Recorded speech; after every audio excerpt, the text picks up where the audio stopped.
নমস্কার, আমি Om. Welcome to our channel Buddhu creative 25। আমি আগের ভিডিওতে দেখিয়েছিলাম যে কিভাবে ঠাকুরের চাঁদমালা তৈরি করা হয়। তো ওটা স্কুলের জন্য ছিল। আজকে আমি কাগজ নিয়ে বসে পড়েছি ঘরের সরস্বতী ঠাকুরের জন্য মালা বানানোর জন্য। এবার আমি ঠিক করেছি যে এবার আমি ঠাকুরের মালাটাও আমি এবার নিজেই বানাবো। তো চলুন কিভাবে বানাই সেটাই দেখা যাক। এই যে এরকম কাগজ লাগবে, যেগুলো আপনি বইয়ের দোকান কিংবা হার্ডওয়্যারের দোকান থেকে পেয়ে যাবেন, ওটা অসুবিধা নেই। আর আপনারা লাগবে একটা সূচ। এখানে আমার মার কাছ থেকে নিয়েছি, একটু জেট করে নিতে হয়েছে, কোনো উপায় ছিল না। তো এইভাবে আমি একটা সুতোর বাক্স নিয়ে নিয়েছি, ওর থেকে সাদা কালারের যেটা হয় আমি সেই সুতোটাই আমি নিয়েছি। কেননা যেহেতু এটা সরস্বতী ঠাকুরের যেহেতু হচ্ছে, তাই এটা আমি ভাবছি পুরোটাই সাদার উপরেই বানাবো। আর এমনিতে আমি যদি পারি তাহলে আমার ঘরে সরস্বতী ঠাকুরের চাঁদমালাটাও বানিয়ে দেখাতে পারবো, দেখি টাইম পাই কিনা। তো আমি প্রথমে এইটাকে কিভাবে কাটবো আসুন দেখে নেওয়া যাক।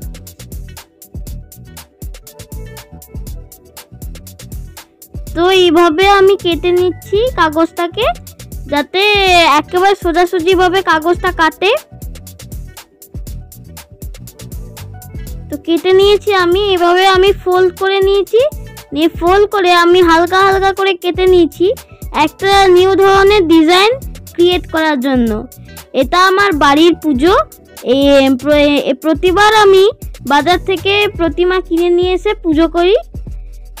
আমার এবার ইচ্ছে হয়েছে যে আমি এবার মালা ও চাঁদমালা তৈরি করে মাকে সাজাবো। তো তাই আমি এই ভিডিওতে মালাটা তৈরি করে দেখাচ্ছি, পরের ভিডিওতে চাঁদমালা তৈরিটাও নিয়ে আসবো।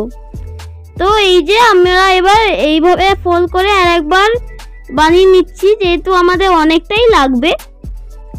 তো দেখুন কিভাবে বানাচ্ছি আমি, খুবই সহজ প্রসেস। তো এবার আমি সুতোতে ঘন ঘন ভাবে কাগজ দিয়ে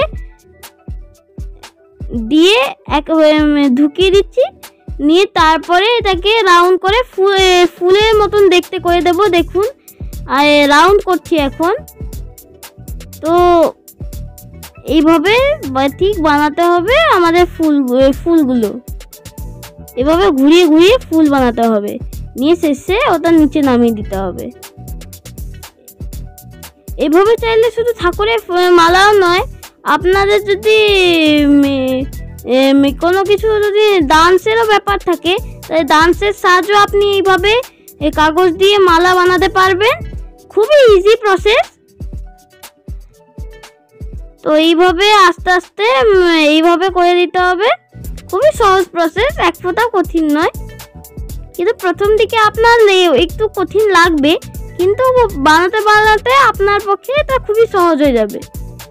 তো এই যে দেখুন আমি এইভাবে অনেক সুন্দর করে একটু বানাচ্ছি। আমার ঠাকুরের উচ্চতা 2 ফুটের, তাই আমি 1 ফুটের মালা বানাচ্ছি, কেননা আমার ঠাকুরের 1 ফুটের মালাই ঢুকবে। তো দেখুন আমি এখন তৈরি করছি ফুলগুলোকে। খুবই ইজি প্রসেস, আপনারা দেখুন এবং শিখে নিন কিভাবে বানাতে হয়। এই যে আমি বানাচ্ছি, এটা আপনি শুধু ডেকোরেশনেও ব্যবহার করতে পারেন। তো আমাদের এই মালাটা তৈরি হয়ে গেছে। যদি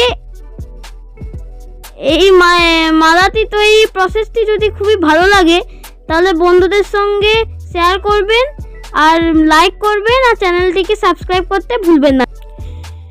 ধন্যবাদ। জয় মা সরস্বতী।